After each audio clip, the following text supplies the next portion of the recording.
শ্রমিক ভাই ও বোনেরা, আসসালামু আলাইকুম ওয়া রাহমাতুল্লাহি ওয়া বারাকাতুহু।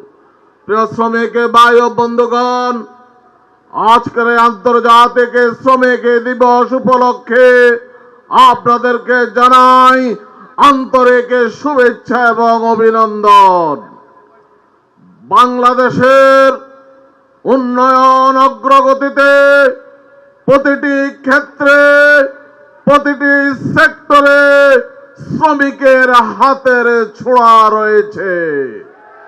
আজকে বাংলাদেশ যে বৈদেশিক মুদ্রা অর্জন করে, সেই বৈদেশিক মুদ্রা অর্জনে পণ্য পরিবহন করে শ্রমিকেরাই দেশকে এগিয়ে নিয়ে যাচ্ছে।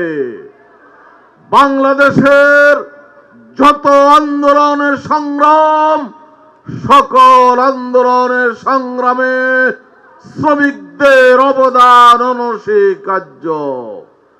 শ্রমিকদেরকে ক্ষমতার সিঁড়ি হিসাবে ব্যবহার করে এই দেশে অনেকে এমপি হয়েছেন, মন্ত্রী হয়েছেন, প্রধানমন্ত্রী হয়েছেন, ভাইস প্রেসিডেন্ট হয়েছেন, নিজেদের আখের গুছিয়েছেন, শ্রমিকদের স্বার্থ রক্ষায় কোনো কাজ করেন নাই।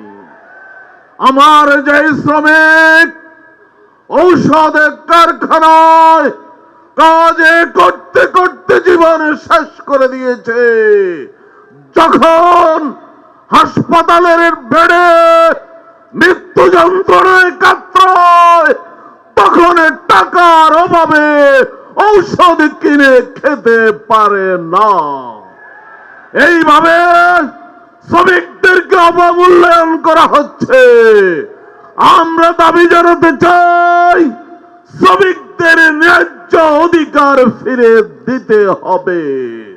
আগামী জাতীয় সংসদ নির্বাচনে শ্রমিকদের জন্য 30টি সংরক্ষিত আসন দিতে হবে।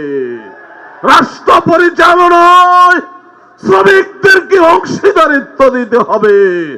সকল সেক্টরের মন্ত্রী হয় শ্রমিক অঙ্গন থেকে মন্ত্রী বানাতে হবে, না হলে আগামী দিন শ্রমিকেরা বাংলাদেশের চালিকা শক্তিকে বন্ধ করে দেবে।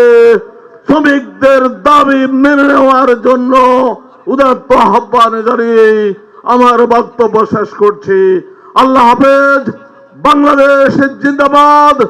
বাংলাদেশ শ্রমিক কল্যাণ ফেডারেশন জিন্দাবাদ। আসসালামু আলাইকুম ওয়া রাহমাতুল্লাহি ওয়া বারাকাতুহু।